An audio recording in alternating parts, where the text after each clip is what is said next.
Thank you. Good evening, everyone.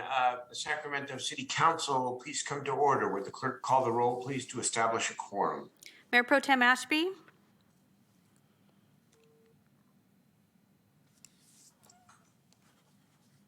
I'm here, Mindy. Could you hear me? Yes, we can. Thank you. Councilmember Laloe? Here. Councilmember Harris? Here. Councilmember Valenzuela? Here. Vice Mayor Chenier? Here. Councilmember Guerra? Here. Councilmember Jennings? I am here. Councilmember Vang?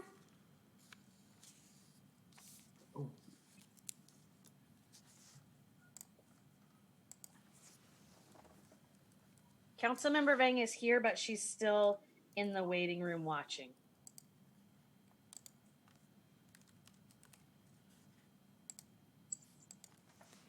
Councilmember Vang is joining us right now. Mayor Steinberg?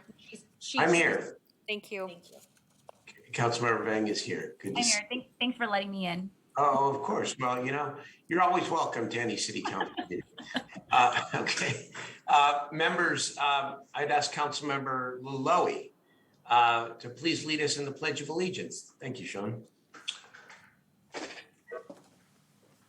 I pledge allegiance to the flag Of the United of States. the States of America and to the republic for which stands one nation under God, indivisible, with liberty and justice for all.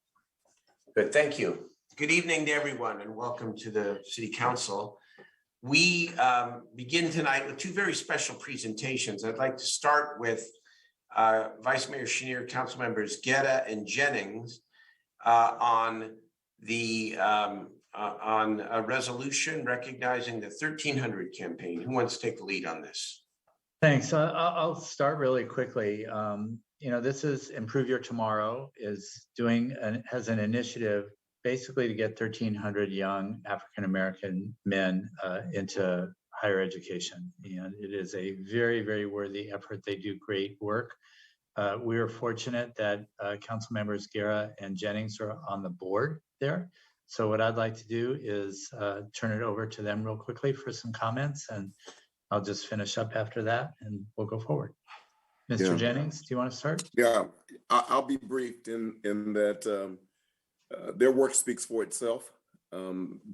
Michael Lynch, who is the founder and executive director, is doing incredible work with his staff.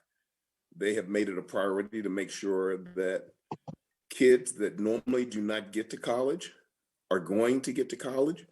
And they're doing a great job of working with our UC system as well as Sacramento State University in order to make that happen, as well as the Los Rios Community College system. So I'm just really proud of the work that they're doing. This is something that is long overdue, and they are doing incredible work, and I want to support them in every way possible to make this happen. I strongly believe that the young men that they're working with right now will one day be sitting on the council, serving and governing as we are doing so right now. Mr. Guerra? Likewise, I think you made it, Councilmember Jennings eloquently put it there that, the 1300 campaign acknowledges how poorly we're doing in getting our youth into in college, and so close. We have two major institutions, both UC Davis and Sacramento State, and even our community college system, so nearby many of these high schools, yet we don't see the progress from high school to college for many of these, and even disproportionately in any factor. I do want to acknowledge the work of Michael Lynch. I remember when he was freshly out of college saying, I want to change this demographic, and right off the bat has started that, created this effort with Improve Your Tomorrow, and now we are in a full-blown campaign that's supported by Sierra Health Foundation, our other institutions, business leaders, and not only that, but the institutions of higher education have committed to making this part of their effort to change the enrollment, and not only that, but the continuation of making sure that our students are having access to higher education. So with that, glad to support this effort 100%, 1,300%. Right, and I believe we have Sydney Lewis here from IYT, and maybe she's brought a young man with her. So Sydney, if you want to unmute yourself, go for it. Hi there. I am the Director of Policy and Advocacy for Improve Your Tomorrow. And so my department is leading this campaign, and I actually have on this call with me our Sacramento Policy and Advocacy Manager, who has really been doing all of the work for this. So if it's okay, I'll turn it over to Andrew Avila so he can talk more about the campaign. Good evening, City Council members. My name is Andrew Avila. I'm Policy and Advocacy Manager for Improve Your Tomorrow and also the lead coordinator for the Sacramento 1300 campaign. Just want to thank you all for considering supporting this resolution and the goals of increasing the young men of color who are going to attend college, specifically UC Davis and Sacramento State. I'm happy to answer any questions if there are any. Thank you. Again, thank you, Andrew, and thank you, Sydney. I just want to emphasize what good work Improve Your Tomorrow does beyond this campaign, but this initiative is so important, really providing opportunity, access and opportunity for young men of color to become the leaders that we know they can be. So thank you for all the work you do. Thank you, Andrew, and thank you, Sydney. And Jay, you know, their name speaks volumes about being intentional about the work that they're doing. Their name, Improve Your Tomorrow. The investment that they're making today will improve tomorrow for everyone in this region, in this city, in this great state that we live in. So I'm just really so happy to support an organization that is intentional and knows exactly what it wants to do in order to make life better for boys and men of color. Yeah, the only thing I would challenge you on a little bit is we say that, and you're 100% right. They're also making today better. That's right. So thank you. Yeah, take good care. Improve your today.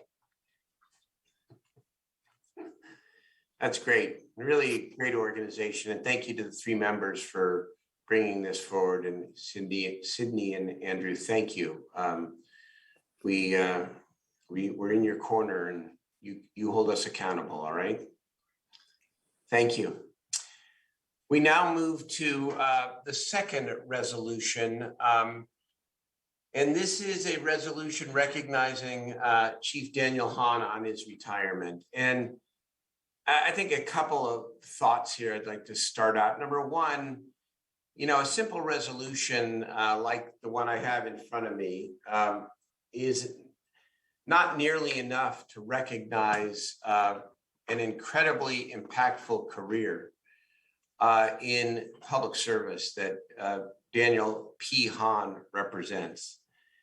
And when I think about your tenure as chief, I'm reminded of what somebody told me years ago, which is that in life and in public life, you don't get to choose your time, but sometimes your time chooses you.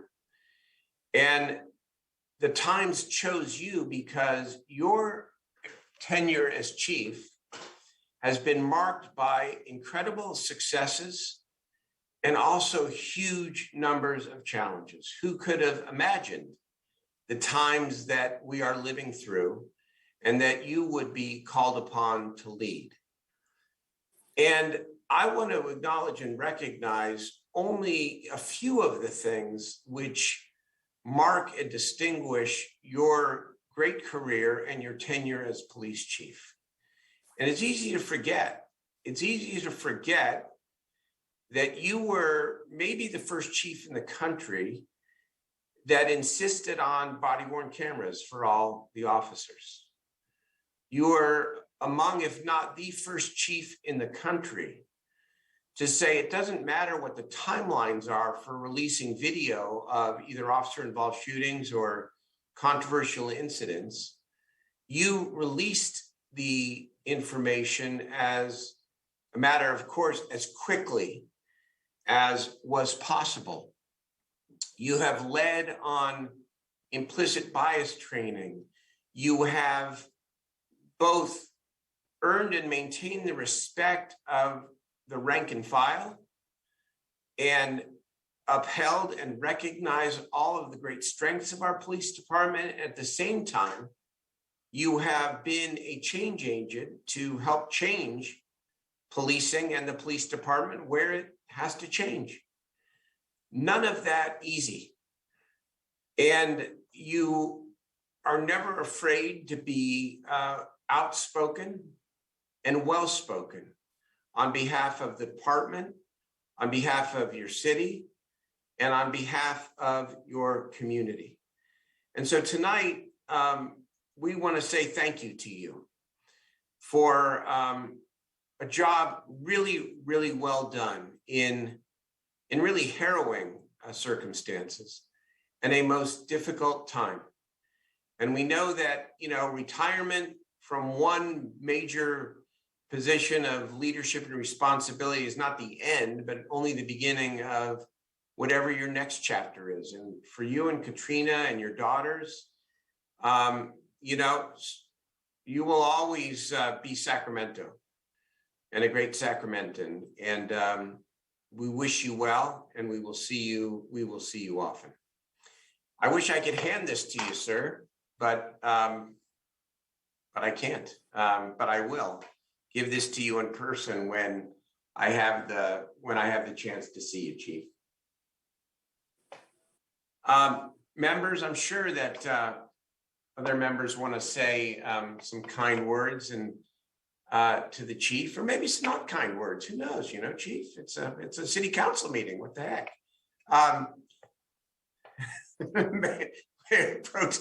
Mayor Pro Tem Ashby. Well, thank you. I can't quite see Daniel on my screen, but I'll find him there when I scroll through. I think I could tell you who could have guessed that Daniel Hahn would end up as the chief of police in Sacramento during a very tumultuous time. And that would be his mom, who predicted that, I think, from a very early age for him, that he was born to be a leader in this city, born to have a role just like the one he has now. I think she would have expected no less than for it to be one of the most difficult times for anybody to serve in that role. Otherwise, why call him such a strong leader? So Daniel, I count you as my friend, and you've done a great job as police chief.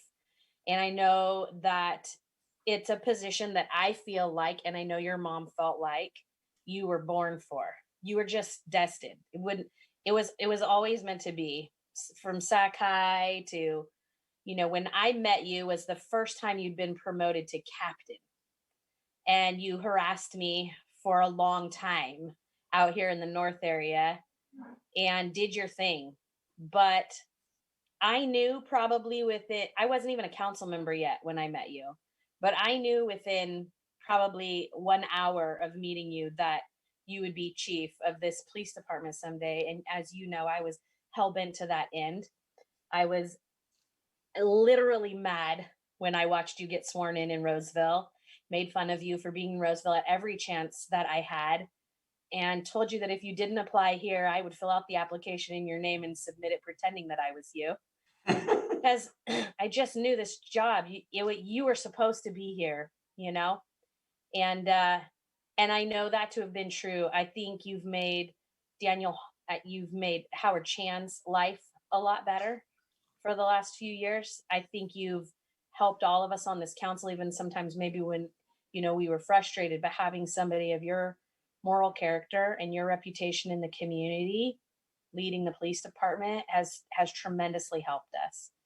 And, here's the things I'd like people to know about Daniel Hahn on the way out. Here's things you don't know. When, one of my friends, Rochelle Ditmore, runs a program in Oak Park. And sometimes when the young moms have babies over there, Daniel shows up without telling anybody and brings those little babies gifts. And sometimes when there's little kids there, little boys and girls who have had some traumatic experiences, especially with law enforcement, Daniel shows up and he sits down with the kids, he plays with them, and he shows them a different kind of partnership and relationship that's possible in this city. And I think that's how I'll always think of you, Daniel, is as a guy that shows up. Sometimes it's really hard to show up because people are protesting or people are mad or people are screaming at you or they're calling you names. But you know what? You always show up for your family, for your daughters, for Fancy and Faith, for Katrina, for your mom, and for this city. And I'm super proud of the chief that you've been, but I'm even more proud to be your friend and an outspoken supporter. Thank you for everything that you've given to this city, going way back to, being a CSO, right? Being a young kid who wore a light blue shirt, who a lot of people would have said never would have made it all the way, but you went all the way from the entry level rank to the top position that we possibly have. And you have plenty of life left to live. You're retiring at the top of your game.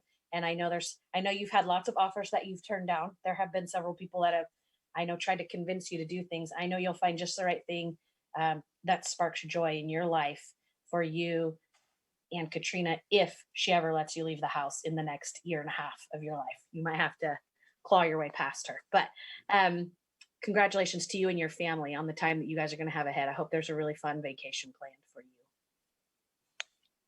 Thank you. Let's turn it to Councilmember Harris. Thank you, Mayor. Chief Hahn, let's face it, Roseville just wasn't you. But you came home where you belonged, and you have transformed our police force. In really difficult times, I have watched you garner the respect of the wonderful men and women in our police force. And I can tell you, you are held in very high esteem. You've appointed deputy chiefs that are second to none. And you know what? You've moved us through really difficult times. I appreciate you maybe more than you know, although I've expressed it a few times, how much I enjoy working with you, talking with you, and learning from you about what can and cannot be achieved. Look, we have moved through a lot of difficulties, some here at home, some that were sparked by actions by other PDs, but you have led this force with a steady hand, a big heart, and a lot of knowledge. You just have a remarkable skill set. And, frankly, I'm going to miss you and miss you a lot.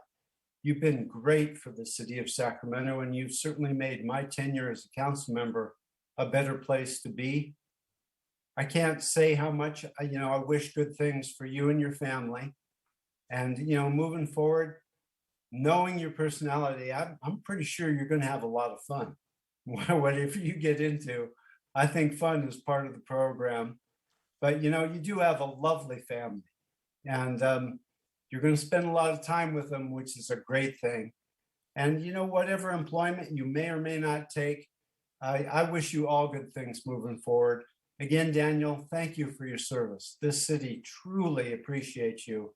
And I personally, same thing. I appreciate you a lot. So be well and happy holidays. Thank you, Councilman Harris. Councilmember Jennings. Thank you, Mayor. Daniel, this is real tough for me because, a lot of people look at you as the police chief. I look at you as my brother. I look at you as a mentor. I look at you as somebody who has always been there for me. And I hope you know that I'll always be there for you. I want to make sure you know that not only did you make the city of Sacramento proud and all of us proud, you made your family proud. You made your mom proud. And your close family around you, you made all of them proud as well. Everything you've done is about being professional. I've never seen you in a position where you are not the ultimate professional. And I admire that in you. And, many like I look up to you and wish you the best as you go through the next step of life. But we wish you the best. We will miss you. But at the same time, we know that you know what's best for you and your family. You are a man of balance. You are a man of faith. You are a man that knows exactly what your destination will be. And so we wish you the greatest future and happiness as you continue to move forward. But as you leave this place, you did everybody proud. And we are proud that you served us. And we are proud to have served with you. Good luck, my friend. Thank you, Councilmember Guerra. Thank you, Mr. Mayor. I think Councilmember Jennings said it best there, and congratulations on a very accomplished career. Congratulations to your family for them having you back on. You know, we understand the commitment that you do for your city and what the cost is in time for your family. And not only that, but got the chance to first meet you when I first joined the Sac State Alumni Board. And it's great to see that another accomplished Sac State alumni and what you've done for the region here. So Stingers up, go Hornets, and congratulations, Chief Hahn.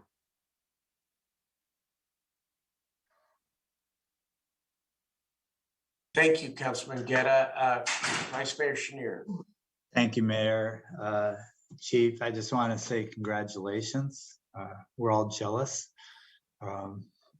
But know that you've done so much for the city and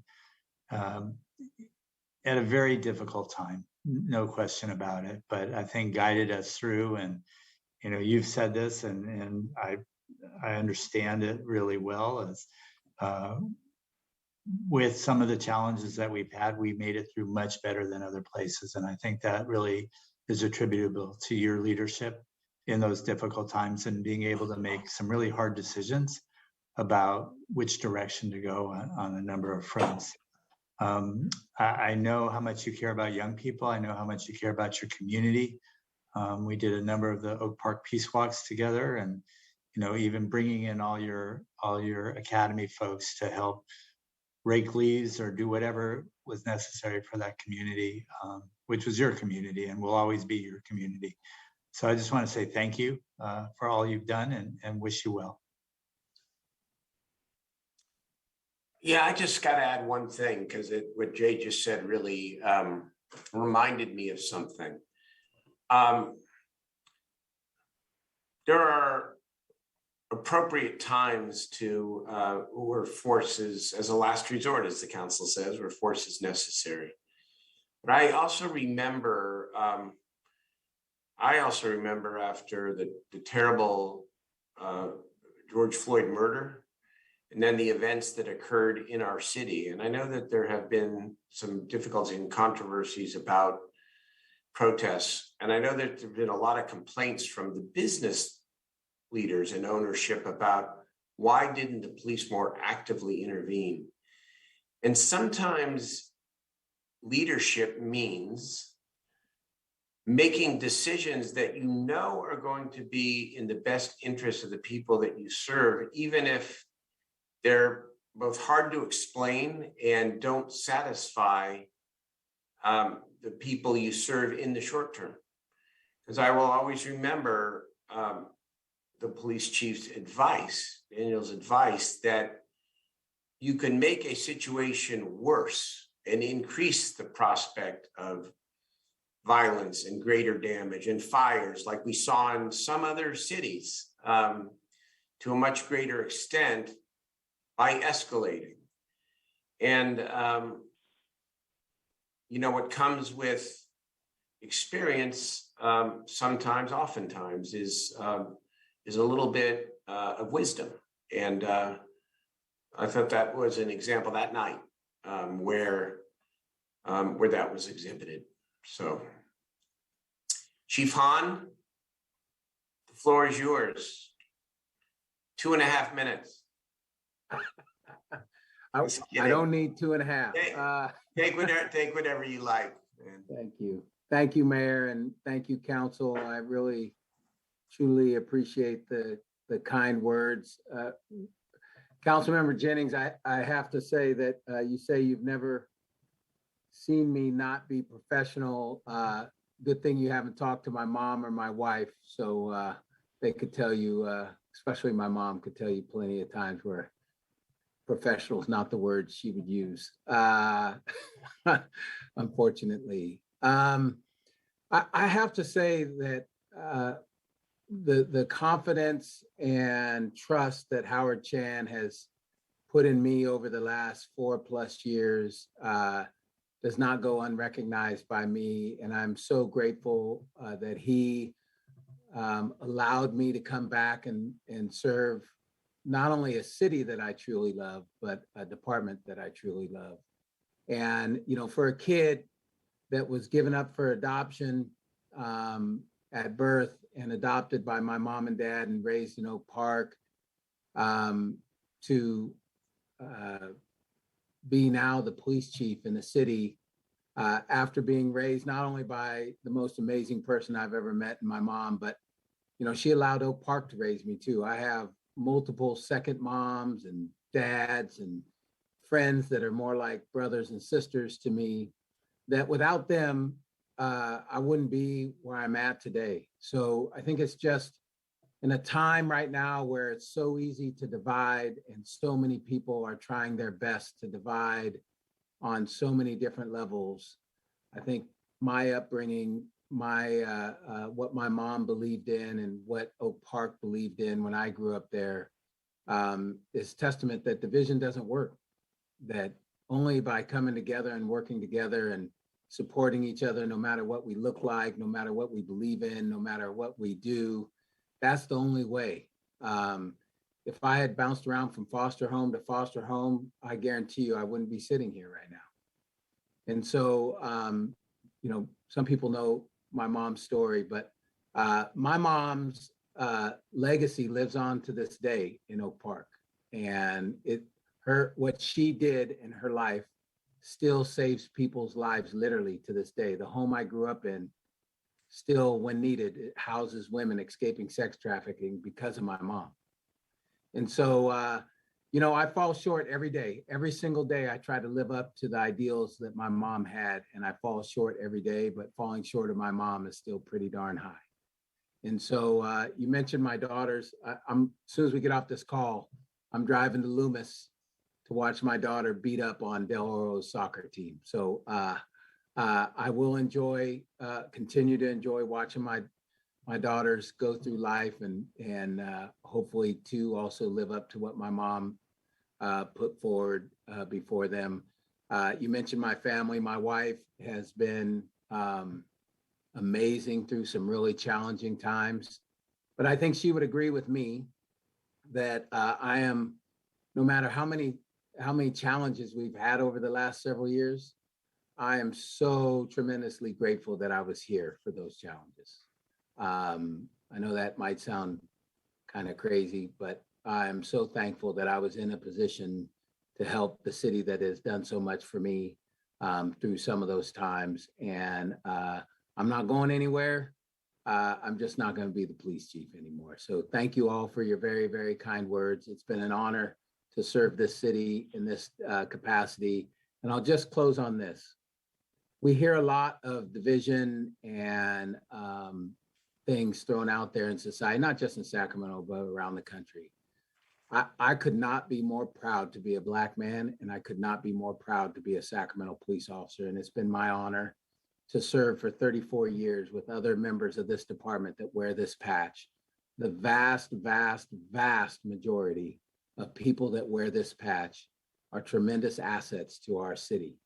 And I've seen some people sacrifice more than any human being should ever be willing to sacrifice. And I'm so thankful that they serve in a city where I live and my kids live and my wife lives. So thank you for entrusting me with this tremendous responsibility over the last 4+ years. I will never, ever forget it. And I will forever love this city and this department. So thank you very much. Thank you, Chief. Well said. Wish we could all be in person. You'd hear our clapping. So We'd all give him a big hug, Mayor.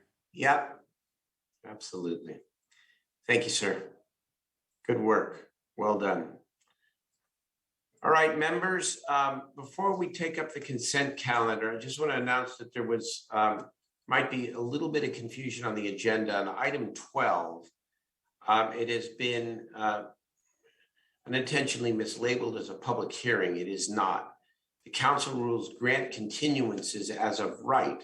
So at this point, I just want to point out that it should not be listed as a hearing, but really just an acknowledgement for the continuance. So that item, I guess, is continued as a matter of right. Okay. We now have the consent calendar. And are there any items that the members, any member would like to either be heard separately or voted on separately or comment on? I'm sorry, I got it. Vice Mayor Pro Tem, go ahead. Mayor, I'd like to ask a question of staff and potentially make a statement on, I think it's item 5, animal care services piece, if I could. Okay, so I'm just going to note that for now and come back to you if that's all right. Councilmember Valenzuela. Yes, I'd like item 6 to be called for a separate vote. Separate vote. Okay, very good. And Councilmember Vang. Mayor, I'd like to make a comment on item number 10 and provide direction. Thanks. Okay, excellent. So let's take them one at a time here. Let's take Mayor Pro Tem Ashby's comment and potential separate vote on item 5. Is there a staff person, Mayor? Okay. Is there a staff person? I'm sure there is. Yes, Tom Pace is on the line here as well. I think the animal care manager is on the line as well. So, Mr. Pace, go ahead. I don't know if Councilmember Valenzuela got some notes. I'm guessing she did because these advocates seem to reach out to the two of us the most on these issues. But Tom, the question that the advocates are asking really is, and there may be some on this call, but they want to understand better. They've made it really clear that they support additional services for animal care, but they're worried about not having, there's a lot of controversy right now around Front Street and around the ability of Front Street as they've reopened from COVID to really meet the needs in the community.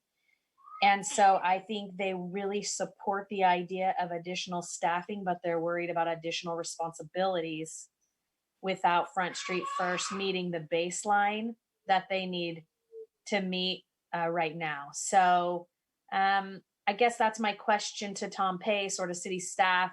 Kind of reassurances can we give? I'd like to vote yes on this because I think adding additional resources is going to help. However, I too am a little concerned about adding additional responsibility when we're not quite at the baseline yet. So is there somebody who could maybe address that for me? Yes, thank you, Mayor Pro Tem Ashby. I'm Tom Pace, Director of Community Development. The Animal Care Services Division is currently open for business and is offering services at Front Street on an appointment basis. I've seen a number of comments indicating that the shelter is closed, and that's not the case. The shelter is open, but we do ask people to make appointments, and that is largely because of the limitations that we have in place right now to protect our staff and the community during the COVID-19 pandemic. As you're aware, we have a number of city services that are operating differently right now in order to protect the public's health and safety, and animal care services is no exception. So we are asking for appointments to manage the flow of people into the shelter. Another dynamic that we're facing right now is a shortage of staff, and we are working to fill vacant positions as we speak. And so we hope not only to make sure that we have a full complement of our existing staffing levels, but also be able to add the additional resources that we have recommended in the staff report this evening. Thank you. If I could ask a follow-up question, because Mayor Pro Tem Ashby was correct. I've gotten a lot of these emails as well, and I appreciate the level of engagement. One specific question I asked Philip that I would love for you to answer in this broader audience here is, if someone were to walk up to Front Street today with a stray or with an animal that they have found, would they be able to turn them in to Front Street with or without an appointment? Our staff are accommodating those types of requests when people arrive at the shelter. Again, we do prefer if people make an appointment, but certainly in emergency type situations, the staff are there to respond. Sorry, I had to, the problems of being at home. Thanks, Councilmember Valenzuela. I had kids screaming in the other room. So, but yeah, that's, Tom, it's not that Front Street isn't open. It's that the level of service hasn't reached its pre-pandemic, level. And I think advocates are feeling burned out, and we're seeing it in the volunteers that are no longer working with Front Street. And I know there have been some changes in service, but asking people to work under an appointment system doesn't really work well, as Councilmember Valenzuela has pointed out, in the sense that not a lot of what's happening at Front Street is appointment based unless people are coming in to do adoptions, but dropping off strays. And anyway, that's all far more detail than we probably need for this item, because I'm willing to support the additional resources, but we can't keep acting like these advocates aren't heard. We can't just keep telling them. They say the level of service isn't there, and then we say Front Street's open. That has to stop at some point. And at some point, we need to be able to hold Front Street accountable to providing the level of service that they were providing pre-pandemic, because we're just not there. And that's not just one group of advocates that are saying that. That's really a broad swath of advocates who feel that way. And we've had to revamp, as some people on this call know and some people don't, we've had to revamp entirely the board that oversees or works with animal care. And so maybe we'll get some reprieve there as we continue to push that forward. But I think you're going to hear from people on this call. And if not on this call, you'll get emails that they're frustrated. And so to see expansion of services feels to them like compounding problems. Okay, so do you need a separate vote on this? I think comments have been clear. Do you want a separate vote? I don't need a separate vote because I intend to vote on it and support it, because I think additional resources will help, Mayor. But what I'm asking city staff, and just not feeling like I'm getting a really clear yes back on, and I think I heard Councilmember Valenzuela say the same thing, is can you please work with the advocates to help meet the standards that they're asking us to achieve, which are really just pre-pandemic standards. We're just not there. And it's hard to expand services in new areas when we're not achieving our minimum standards in basic areas. So that's what I'm asking for, Mayor. Just really asking staff to do a little bit more here. Okay, and maybe just to reiterate your answer there, Mr. Pace or Mr. City Manager. Well, I just want to jump in before Tom responds. Absolutely. I will work with the staff to take a look at the level of service we have now as compared to pre-pandemic, but understanding that this ask here is to help deal with the additional workload associated with standing up some of the shelters and all the other things that we're doing on the homeless front. But hear you loud and clear. We will work with our animal care team to see what a plan could look like to get back to pre-pandemic levels of service. Okay, thank you so much. All right, so I'm going to now ask Councilmember Vang to make a comment on item 10, and then we're going to take up the consent calendar other than item 6 and come back to that. Thanks, Mayor. I just wanted to take this opportunity to thank Ryan Moore, our Public Works Director, and his entire staff. There was probably about 7+ staff members that was present at our Meadowview community meeting to answer any questions regarding this project in particular, a project that was actually approved in 2016 before my time. And while this is a budget transfer just to complete the project, it was really important for me to ensure that our community's questions were addressed. So I just really wanted to thank Public Works for providing the timeline, the history, and just updates on the project. But what I do want to mention and put on the record is that the city council has committed to attaining carbon neutrality by 2045 as a foundation for our 2040 general plan. And while I understand that our fleet, and in particular, I've learned so much about our fleet and garbage trucks these past couple of weeks, that we can't be at 100% electric at this time because of cost and limited quantity. I want to provide direction and also have just a question for clarity. As we move forward as a city towards electrification, it's really important that we phase out gas within our own city operations. It's important that we are building out the necessary infrastructure needed for this transformation to actually occur. I'd like to have a better understanding on just the timeline on when and how we invest in our city infrastructure. And, I like to ask staff directly, what is being done really to phase out. I know that we have some limitations, like what staff has shared with me, we can't go 100% electric on our garbage trucks. But if Ryan or staff on this call right now can provide just information on how we are currently phasing out. And I think it's important for the public to understand what that looks like. And where our investment in, especially since we're talking a lot about, really reducing our carbon footprint. And I don't know if Ryan is on here. Yes, I am. Good evening, Councilmember Vang. This is Ryan Moore. I'm your Director of Public Works. So thanks for the opportunity to talk about this. There's so many challenges to our efforts to achieve carbon neutrality. This is one area where we actually do have a little control over what we do. So council has put the goal out for staff to maximize the amount of EV conversions when we procure new vehicles. So our goal up until last year was 50% of all new light duty vehicles, that's mainly sedans and pickup trucks, should be EVs. So we were mainly meeting that goal. So in 2020, we actually increased that goal to 75% of all new vehicle purchases in the light duty category. Again, that's mainly sedans and pickup trucks. And the reason that we reserve that for the light duties is the commercial vehicle technology really is still nascent and it hasn't hit the street yet. The big one, the next frontier for this industry is garbage trucks. That's where the vast majority of VMT happens. So there is no production garbage truck yet that's electric. There are a few beta testers and the city has actually moved forward to purchase one. So the typical cost for a garbage truck is between about $450,000 to $500,000. The EV models are approaching closer to $750,000. So we do have some grant funds to help us purchase that one. We're going to purchase it and put it out on a route and start to beta test it. So we are moving very aggressively towards conversion of our entire fleet. Right now, it's about 44% of the entire city fleet is alternative fuel. So we are moving very rapidly to do that.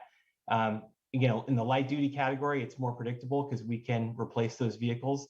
In the commercial, which is garbage trucks and bucket trucks and the heavy duty stuff, that's a little harder. We really need to wait till the industry starts to, those technologies start to hit home and they become more commercially available. Thanks, Ryan. I really appreciate that because I have received a lot of questions just from community members. What is really our plan in terms of that transition, and really appreciate you providing that on record. So for folks who are tuning in can get that information. So again, just thank you so much to you and your staff for being very thorough and being fully present for our Metaview community on this item. Thanks, Ryan. Thank you. All right, thank you so much. So let's take a motion on the consent calendar. Mayor, I think Councilmember Guerra has his hands up. Sorry, I didn't see. Councilman Geddes, sorry. Yeah, thank you, Mr. Mayor. One, I wanted to thank Councilmember Vang for also visiting the California Mobility Center. And just to add to that, our city fleet division and our county fleet division are in conversation with the California Mobility Center. SMUD's going to be actually building some heavy duty and purchasing heavy duty trucks of this nature. And we already are underway and moving ahead in that.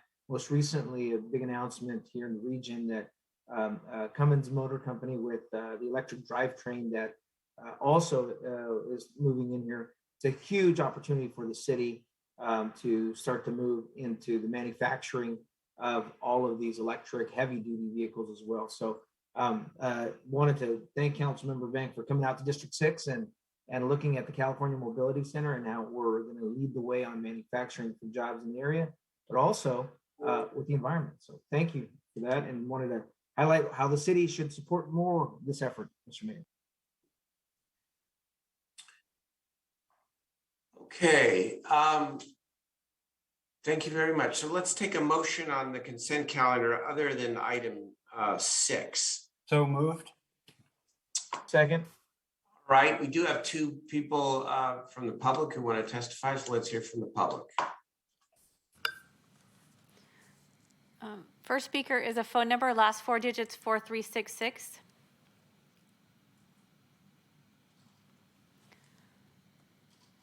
Phone number, okay, looks like they hung up. Claire Palmer. Hi, good evening. I'm here in regards to the upcoming inclement weather. I'm really worried about how the lower temperatures are going to begin to affect our unhoused population. And I just wanted to make sure that the council was aware that you have the ability to make sure that we open up these warming centers to prevent loss of life and serious harm. I think that nobody deserves to die or be seriously harmed just for being unhoused and because we're having bad weather. And not only would making sure these warming centers are open, that would allow, you would not only be taking the burden off of the unhoused, you would also be making sure that folks in our hospital systems aren't further impacted by potentially having to care for more individuals in emergency departments in this time that's already very stressed. So by making this choice, you would be protecting a lot of different people who need protection right now, especially with the pandemic being what it is. So that's all I have to say, and I yield my time. Thank you for your comments. Mr. Mayor, I have no more speakers. All right, thank you. Then let's call the vote on the consent calendar other than item 6. Mayor Pro Tem Ashby. Yes. Councilmember Laloe. Aye. Councilmember Harris. Aye. Councilmember Valenzuela. Yes. Vice Mayor Chenier. Aye. Councilmember Guerra. Aye. Councilmember Jennings. Yes. Councilmember Vang. Yes. And Mayor Steinberg. Yes. That passes. Let's go to item 6. Councilmember Valenzuela. No need for comments, Mayor. I just think 11 new positions for the police department after 2 years of large budget increases feels excessive. I understand the court orders. I understand the caseload. I just think that that's a lot of permanent positions added in. So I just wanted the opportunity to vote no separately than the consent calendar, and thank the police department for taking the time to brief me on the requirements and everything that's going on. Thank you so much. All right, let's take a motion then on item 6. I'll move item 6. Okay. Second. Okay, it's moved and seconded. Let's, we have no public testimony. Let's now, let's call the roll. Thank you. That was a motion by Councilmember Harris and a second by Laloe. Mayor Pro Tem Ashby. Yes. Councilmember Laloe. Aye. Councilmember Harris. Aye. Councilmember Valenzuela. No. Vice Mayor Chenier. Aye. Councilmember Guerra. Aye. Councilmember Jennings. Yes. Councilmember Vang. No. And Mayor Steinberg. Aye. Okay, that passes 7-2. That's the consent calendar. Item 12, I already announced is continued. Madam Clerk, I just want to make sure that we're making it as easy as possible for the staff in terms of renoticing. Does that require, would you like a motion to continue or not? So if we take a motion to continue, we do not need to renotice it. We do have time to do that. It needs to be noticed 10 days in advance. We can So always, we can do so a it's- courtesy renoticing if you prefer, and then take the motion. But it doesn't require a vote, in other words. It does not require that, no. Okay, then we'll leave it at that. Thank you. Okay, members, that is the calendar for tonight. I think next week we'll have a longer meeting, given what we discussed this afternoon and some other issues. And it will be the last meeting before the winter recess. So is there public testimony on items not on the agenda? I do have hands raised to make comment from items not on the agenda. And I do have a board and commission appointment to read into the record to the Parks and Community Enrichment Commission, Rita Gallardo-Good. Are you ready for public comment? So I have 9 hands raised to make public comment. The first is Devin Miller.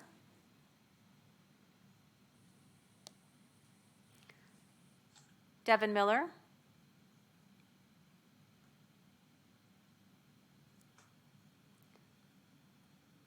Devin Miller, it's your turn to make comments. Sorry, hello, are you able to hear me? Yes, we can. Please proceed. Okay, thank you. Yes, I am actually just echoing another caller prior to this, that it would be absolutely vital that we look into opening warming centers very soon. We will be approaching freezing, if not exceeding freezing temperatures and rain very soon over the next week. And there are no bones about it. This will absolutely lead to death if we do not open some kind of environment for people to be in, to be out of that kind of inclement weather. I know that this is important to all of you. You've spoken on it before. We've done this before. We can do this. It's so vital that we be proactive on this. Thank you very much. I yield my time. Thank you for your comments. Next speaker is Jennifer Lahr. Hi, can you hear me? We can. Okay, yeah, I'm also calling in to talk about warming centers. I would like to add my voice to this and say that it is really essential that we open up warming centers as soon as possible, because we are back in that season again where we are going to be getting into freezing temperatures and rain. And I know this was a large problem in previous years where we sort of were in a reactive stance trying to come at this from behind, but now we have an opportunity to really make a difference and get ahead of this by opening warming centers ideally this week, if at all possible. And I really would like to see the council prioritize this as soon as possible. Yeah, that's all. I yield my time. Thank you for your comments. Our next speaker is Katie Maple. Hi there, can you hear me? Yes, we can. Awesome. Katie Maple, lots of different hats, but here tonight just as a resident of District 5. And just also echoing the other comments here tonight. I think it's really important that we open up warming centers, but also that those are planned ahead for and communicated to the different groups on the ground. You know, a lot of times in the past, it's been difficult to get that information to folks who need it. If we only find out, you know, a day or so in advance. So if that can happen sooner rather than later, that'd be really helpful. And then, you know, just wanted to comment that it was a little disappointing to see the folks who were moved from Commerce Circle. And I hope that we have a plan to get some of those folks into housing and or shelter, you know, as we're approaching these cool months. It was really just disheartening and sad. So I hope that we have a plan for that, and appreciate the time. Thank you. Thank you for your comments. Next speaker is PJ. Hi. So here we sit again, once again, Daryl, looming cold temperatures in the low 30s, potentially 3 days of rain, and not a single warming center open. 11,000 unhoused in this county, many who are recently without the only shelter they have because you and Mr. Jeff Forsack decided to tow their house or toss their only survival gear in the face of near freezing temperatures. What is your plan? Not even a year ago, you screamed from the dais about needing housing. People are going to die, and they did. And here we sit several days out from similar weather with no plan on warming centers. We have over 100, I believe, at safe ground. So that addresses 0.9% of the homeless population. What's on the docket for the remaining 99.1%? How are we going to avoid what occurred earlier this year? How are we going to be proactive to ensure that we not only work hard to open warming centers, but that we work to ensure people can actually utilize them by getting the word out to camps, providing the requisite transportation to facilities around the city, because the unhoused are located all over the city? How about an assurance that we can handle their pets, their belongings, or we'll work to ensure they aren't tossed or stolen? Your actions on Commerce Circle do not go unnoticed by our unhoused neighbors. They see that, and then they see you talking out of the other side of your mouth about a right to housing. How do you propose they trust you when you would allow them to suffer and compound the suffering by taking away their only way to survive? How can you put the onus to accept housing on them when you treat them this way? And acting like the housed have to put up with anything as huge as losing their housing is so much vapid hot air pouring forth from a useless vessel. Be better. Be proactive rather than reactive. Interact with advocates and the unhoused to ensure you're doing what they need as early as they need to the magnitude that they need. Otherwise, it's all drivel. Thank you. Thank you for your comments. Next speaker is Chelsea Fink. Hey there, can you hear me? Yes, we can. Okay, so if you care about the residents of your city, as you have all proclaimed on occasion, how do you think uprooting them time and time again is going to solve anything for them or anyone? What we hear is that you care. What we see is that most of you keep kicking the can and wasting time and resources to appease a few apathetic, albeit noisy, constituents while repeatedly traumatizing unhoused Sacramentans. We're a national disgrace, as we should be. It's always some poor excuse to remove folks, whether it's Iron Man or river pollutants, which we all know is BS after the recent studies that just came out. But I don't see Jeff Harris out there trying to displace any dogs or birds. No, he's just over here trying to both sides a life or death issue. You talk about a right to housing, but on whose terms? The folks on Commerce Circle and all across the city are just trying to create some sort of shelter for themselves in an already dire and nearly impossible situation. And y'all just out there making it worse. We're not even asking you to be proactive at this point. It's already too late for so many people. We're asking you to act. You have the power to change lives. You have the power to help change perceptions. Use it. Because when you don't, people die. You know this. Stop the sweeps. Open the warming centers and quit putting people's lives on the line for the sake of placating a few assholes. We shouldn't have to keep fighting you. We're out there. You're not. Okay, maybe you pop by a warming center for a photo op, but then you bounce. Listen to us. These requests are the bare minimum, the bare minimum. But you better act now or you will have even more deaths on your hands. Thank you. Thank you for your comments. The next speaker is MM. Hi, can you hear me? Yes, we can. Hi, I am joining the call to urge the city to not only treat our unhoused neighbors like human beings, but also to do take one easy step in doing that by making sure the warming centers are available for our unhoused neighbors, as temperatures are now dropping into the 30s. And for the thousands of folks living outside in Sacramento, these are literally hypothermic temperatures and will be deadly. If the city doesn't take action, we're going to see more needless deaths, not to mention exacerbating the already immense strain on our hospital system. Please take action. I yield my time. Thank you for your comments. Our next speaker is Ellie Sweck. Hello, I am once again going to talk about warming centers and the freezing temperatures. Can I be heard right now? Yes, you can. All right, so there are going to be freezing temperatures down to almost down to low 30s. There's going to be rain, and the city said last year it promised to open warming shelters when temperatures became life-threatening, and the shelters are not yet open. The city council and mayor also all unanimously voted to keep drop-in shelters open year-round regardless of weather, and this has not happened either. Mayor Steinberg said last January, and I quote, "People are gonna die tonight, and it's not just and it's just business as usual. We can't get a goddamn, excuse my language, this is a direct quote, warming center open more than one night because this county has rules. I'm sick of this. There's only one way to provide relief, and that is to bring people indoors in massive numbers," end quote. This has not happened. It is just business as usual again. Instead, the city last week forced out 160 houseless individuals and families from their living space in North Sacramento in the district of council member Jeff Harris, taking many of their vehicles and homes. Now many are without a place to go in the cold. The city needs to open the warming shelters or people will die. It needs to provide shelter proactively instead of waiting for the situation to become much more dangerous already, or people will die.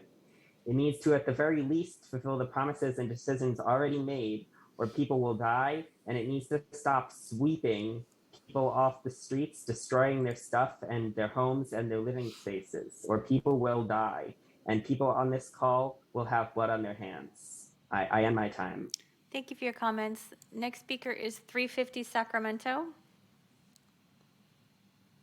Hi, I'd like to actually disregard that name. I'm not wearing that hat tonight. I'm just here personally. My name is Boynes. I am a resident of Sacramento, the city of Sacramento, who counts myself lucky to have grown up for all 24 years of my life living in a home in the city where I've had access to shelter, to food, water, the basic bare necessities of life and survival. And I'm here tonight echoing all of these other comments to talk about opening warming centers, as well as the lack of food that has been provided in warming centers. The last time that warming centers were open, a group of volunteers and I went to one to drop off hot food because we heard that there was no food available other than granola bars. I attended and saw in that warming center that there were very few people, even though there was plenty of space, because again, the city of Sacramento continues to act reactively rather than giving notice ahead of time about when these warming centers are open. That means that these warming centers are not accessible when they are open. And I'm still asking you to open them because they will save lives. Councilmember Jeff Harris is quoted in SACB as saying, there's a real balance to be struck between the safety of unhoused and the safety of housed constituents. In your utilitarian calculus of balancing out harm, I'm asking, how do you weigh the harm of losing your life with the deleterious effects to many people based on commerce? Jeff Harris, this zero-sum game argument that you're proposing is flawed because we all know that we are all safer when we care and support our most vulnerable people. The safety of our housed constituents, the safety of all of us, is contingent upon the safety of our unhoused constituents. Stop the sweeps. Thank you for your comments. Next speaker is Emily Smet. Hi, can you hear me? Yes, we can. Thanks. I'm a resident of District 4, and I'm asking the City Council to open the warming centers as well as stop these despicable sweeps of homeless encampments in our city. As near freezing temperatures and rain are forecast later this week, I urge the council to act proactively rather than reactively, as this is a life or death issue for so many of our unhoused neighbors. In short, please open the warming centers and stop these sweeps. Thank you, and I yield my time. Thank you for your comments. And the last caller is phone number, last four digits, 4366.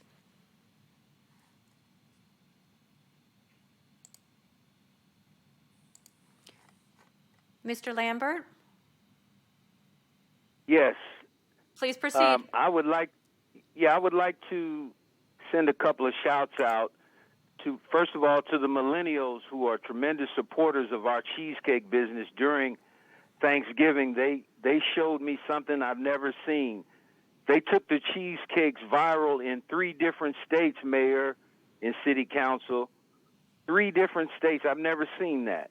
And so I wanted to send a shout out to them. And then after I return from that Monday, I want to send a shout out to Mayor Steinberg, City Councilman Lololi, and mutual assistance, because I witnessed the ribbon cutting at the Robertson Community Center. And as everyone should know by now, my family's been in Del Paso Heights since 1946. I was impressed with that. It's a first step, because I studied, there was a lot of asphalt and a lot of metal around there, and a lot of children are going to be playing there that could end up being a liability for their bones when they're playing soccer.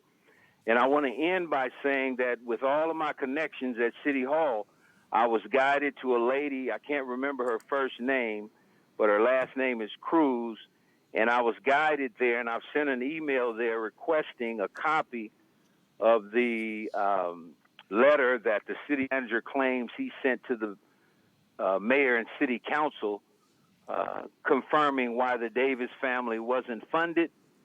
And for a family that filled out all of the paperwork, which was very tedious, I still haven't received that copy. So there's no excuse for that in 2021 as a person who graduated from a university before the internet. But thank you, Mayor and City Councilman Laloli. I was very impressed with what I saw. Thank you for your comments. Mayor, I have no more speakers. Okay, thank you. Are there council ideas and questions? Councilman Guerra. Thank you, Mr. Mayor. I've got a journey memory that I'll do at the end. Councilmember Valenzuela. I also have an adjourned memory, but I have a couple of announcements before that. I just want to note for folks who maybe weren't listening to the 2:00 meeting to know that on the 14th, we announced that we're going to talk about sort of next steps after the Common Circle incident. So I hope you'll tune in. And City Manager, I'm hoping, I know we've talked about the warming center timeline offline during our check-ins, but maybe we could provide an update then, if not before then, about the status of that planning at the city. Oh, I saw you nod. Thank you, Howard. I'm sorry. I was trying to toggle between screens here. Yes, Okay. we're going to be prepared to open up warming centers. I'm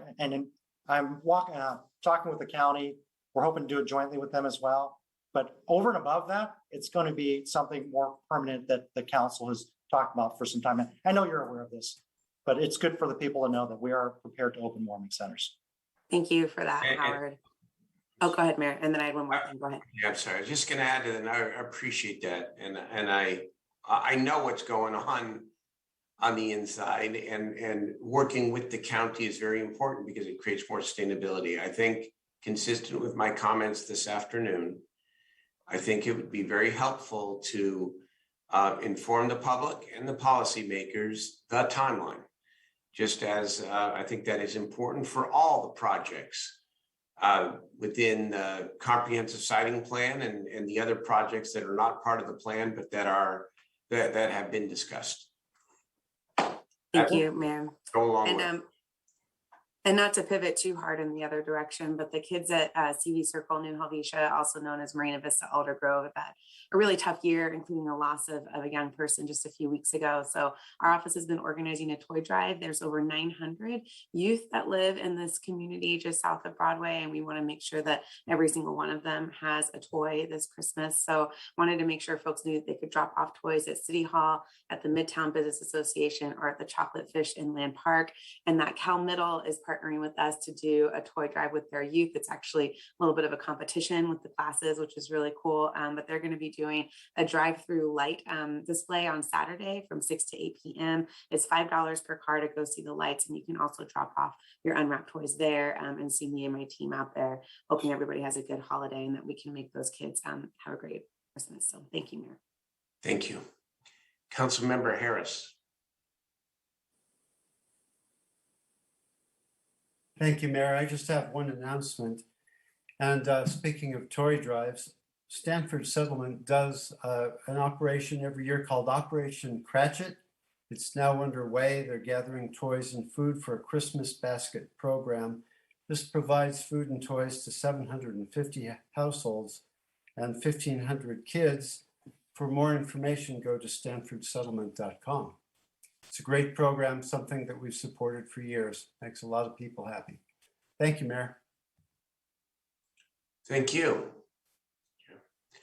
Councilmember Laloi, or I'm sorry, I got Vang next. Councilmember Vang, Councilmember Laloi, and Mayor Pro Tem. Go ahead. Thanks, Mayor. Just wanted to say, as we're entering the holiday season, I know that there are outdoor community events, small family gatherings, and it's really great to see that we are starting to be part of our the norms of what we did pre-pandemic, thanks to COVID-19 vaccines. But just want to mention and put on record that I think all of us know that we still have a lot of work ahead. I mean, if we were done, we wouldn't be Zooming in right now. We would be together in person on the dais. And so just want to take this opportunity to encourage folks to make sure that they get vaccinated. I strongly encourage you to do so. Vaccines are not only safe, but they can also save lives. We have 2 clinics this week in South Sacramento in District 8 at the Pinnell Meadowview Community Center from 3 to 6. We've been holding our clinic since the beginning of this year. and we're still going strong, but the clinics are now open to ages 5. And so really encouraging folks to come out to Pinnell. And then we also have one on Saturday at Macro Valley High Community Center as well from 11 to 2. Folks can simply just walk up to our clinics. But if you want to make an appointment, you can go to heartandhustle.org/vaccine to make an appointment. And then I just wanted to take this opportunity, because I know my team is watching, to thank Ryan, Asia, and Jaime just for their heart and hustle. I know we have one more council meeting next week, but I want to take this moment to really center my staff. As I always share, nothing gets done by yourself. It's always the team that makes the candidate. It's always the team that makes the elected. So I want to give them a heartfelt shout out just for the great work that they're doing for our district and District 8. Thanks, Mayor. Thank you, Councilmember Vang. I'm sorry, Councilmember Laloe. Thank you very much, Mr. Mayor. Just wanted to make an announcement as well. December 11th, there will be a COVID vaccination clinic at the Greater Sacramento Urban League. We're going to have vaccination for ages 5 and up, and also booster shots. Individuals that are getting vaccinated, they can get use Uber. It's free of charge. And there's going to be a food truck available with free food for all the participants. So I urge everyone, please stop by on the 11th. And we'll definitely post this on our social media. And just kind of following up with my colleague, Councilmember Vang, this time of year with the holidays, we have to be extra careful. Even if you're vaccinated, please, if you're going indoor, be extra cautious. Wear a mask so we can get out of this unwanted situation sooner than later. So thank you very much, Mr. Mayor. Thank you. Okay, Mayor Pro Tem Ashby.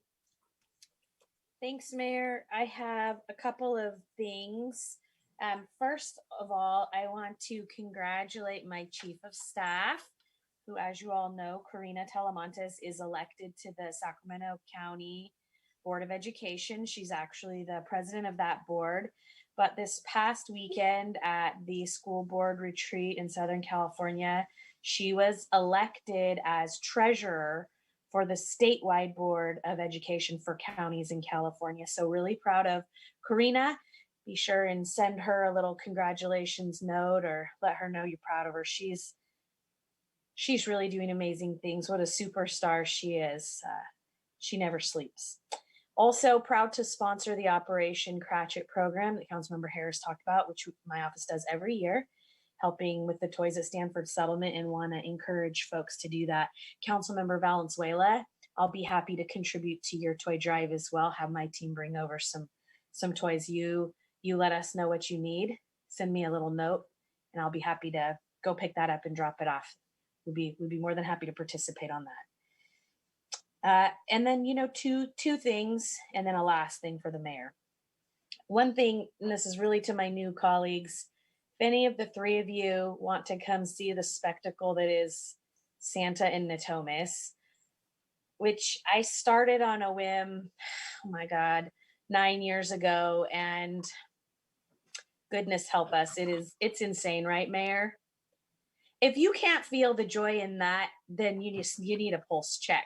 But if you want to come see it, let me know or let Karina know, and we'll throw you on a fire truck and take you out with us one of the nights that we go out. It's pretty fun, but it also might give you some ideas about ways you could do it in your own district if you'd like to. I stole the idea from Rockland. I saw that they were doing it a long time ago, and I decided to try it out here, and it is extremely popular. And the end result of that is that the people in Natomas that live along the routes go over a few nights, they go overboard with decorating. So on a secondary note, if you're just feeling like you need to go for a bike ride or a drive to see some beautiful Christmas lights, you can't miss it. Just come out to Natomas, go to any of them. And actually the Natomas Buzz puts out a map of all the lights, and it's spectacular. So those are just my little season tips for you. And then lastly, Mayor, this one is for you. I promised you that I would keep very close tabs on the homeless shelter in my district that we're opening. As you know, it's the hotel conversion project, so it's for families, shelter, and housing.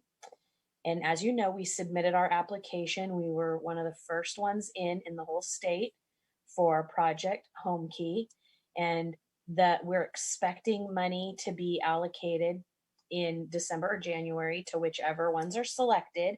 But we, and I mean SHRA when I say we, Lachelle has received preliminary information that we have submitted a complete package and that everything that we need to have to be selected has been included in our package. So that's really good. We've been fast tracked to the front. Mayor, if we get the governor to give us funding in later this month or next month, it is a very fast turnaround on that project.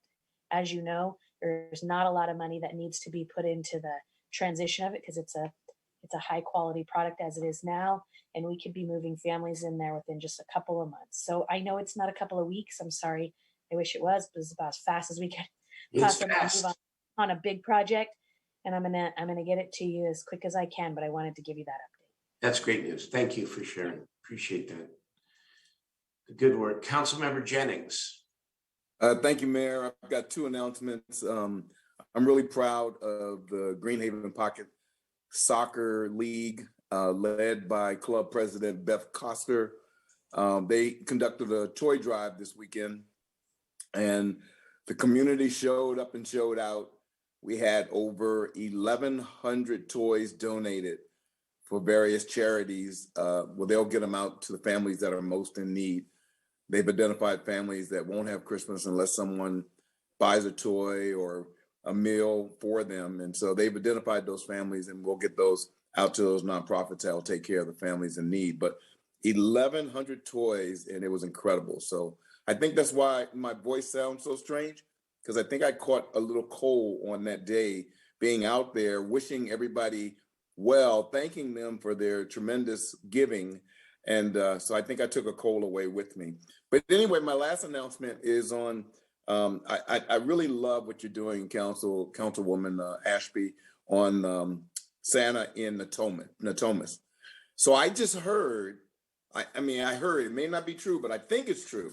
I'm pretty certain it's true, that after Santa leaves Natomas, that Santa is going to be coming to Greenhaven Pocket on the canal in a fire truck this Sunday from 4:30 to 5:30.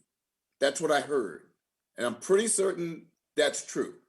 So for everybody who's listening, everybody who can spread the word out, the lights are going up on the canal. They're going to go up this weekend. Santa's going to come out there, and he's going to make a visit only after he leaves Natomas. So we're excited that Santa's coming to Greenhaven Pocket.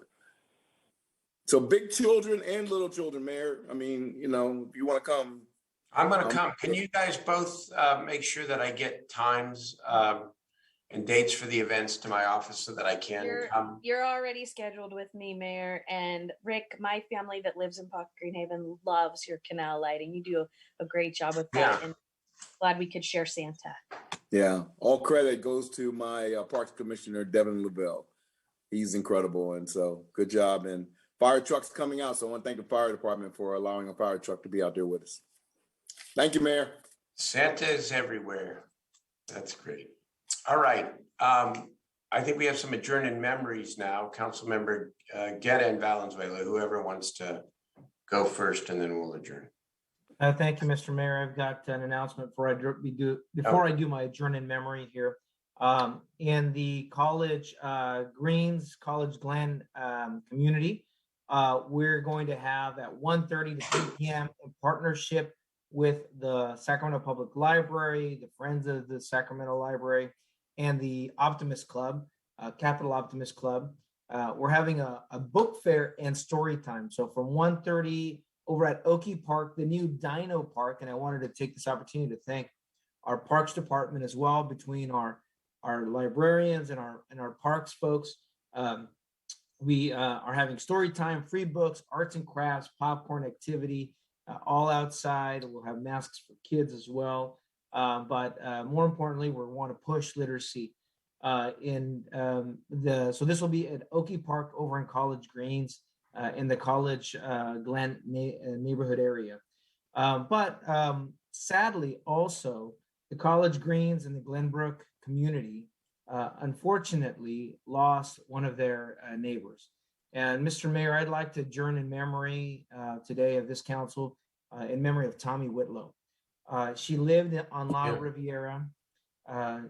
She was a proud District 6, resident, a beloved community leader, supporting consistently, all of the issues, and an advocate for lives and development of Black women, children's literacy, youth, our libraries, and so much. She would have been at this event if she was here with us. If the clerk could please keep that photo up. Miss Whitlow, for any of those who knew Miss Whitlow, a longtime member of the Sacramento Valley chapter of the National Council of Negro Women, and as a member of NCNW, Miss Whitlow, she served not only on the executive board, but she served as president and consistently was out there as the corresponding secretary. One of the things that she consistently pushed out there was how we engage not only with the youth, but also not to give up on parents. Many of the youth have parents who have had challenges, and to say, how do we empower parents? How do we go back and say, let's support the parents? She was a longtime member of the Calvary Christian Center. She taught Sunday school, and focused again on the family unity, and worked as a community volunteer by Black United Fund, Vision 200 Club, Prep Math, the Reading Academy. She was a proud, sister of Kappa Alpha Psi fraternity, and also involved in the Sacramento's Black Book Fair, the Sweet Potato Festival. Man, she was everywhere, all over the place. And this is recently, before the pandemic hit. I had a chance to have, an opportunity with her on Zoom. And she said, the technology is not going to be an impediment for me to be able to do my work during this pandemic. She quickly learned how to use technology, using her iPhone, taking selfies, doing videos, and then running her own StreamYard channel on Zoom and broadcasting the same work she was doing. Tommy was a force. She will be missed. Our community misses her. District 6 is proud to have her as a resident. It's proud to have her as a friend and a neighbor. Thank you, Mr. Mayor. I hope we we will. A great Sacramento leader. I agree with everything that you said, Councilmember Guerra. Thank you so much. Councilmember Valenzuela. Thank you, Mayor. It is with great sadness that I also turn in memory today of Jerry Sloan, a District 4 resident and a revered leader in the LGBTQ plus community who passed away a couple weeks ago. Jerry was an activist. He marched and picketed for LGBTQ rights. He even fasted for 14 days on the steps of the federal building in Fort Worth, Texas. I'm going to say that again, 14 days he fasted in the 70s. It was an incredible feat and really shows who he was and the discipline and passion he had for his community. Jerry is best known in Sacramento for a successful lawsuit he waged against Reverend Jerry Falwell, using the proceeds from that victory to open the Lambda Community Center in 1986, which we know today as the Sacramento LGBT Center. In addition to being a constituent and community leader, I feel really lucky that I got a chance to meet and work with Jerry and count him as a friend during my campaign pre-COVID. He never lost his spark. And even later in his years in life, he wanted listening sessions at the senior housing center on Peachtree. And I wanted to know what was going on and who was doing what, and would leave me messages, asking questions. So he was always really engaged, and he will be sorely missed, but his legacy is going to live on in Sacramento through the work of all who knew him and all who benefit from the services at the Sacramento LGBT Center. I will add that there is a community celebration for his life being organized for January. I will let you all know when that gets scheduled, and we will be presenting on this council's behalf a resolution in honor of Jerry's life on that day. So thank you so much, Mayor, for letting me adjourn in memory of Jerry. Thank you so much. Yes, another great Sacramento pioneer.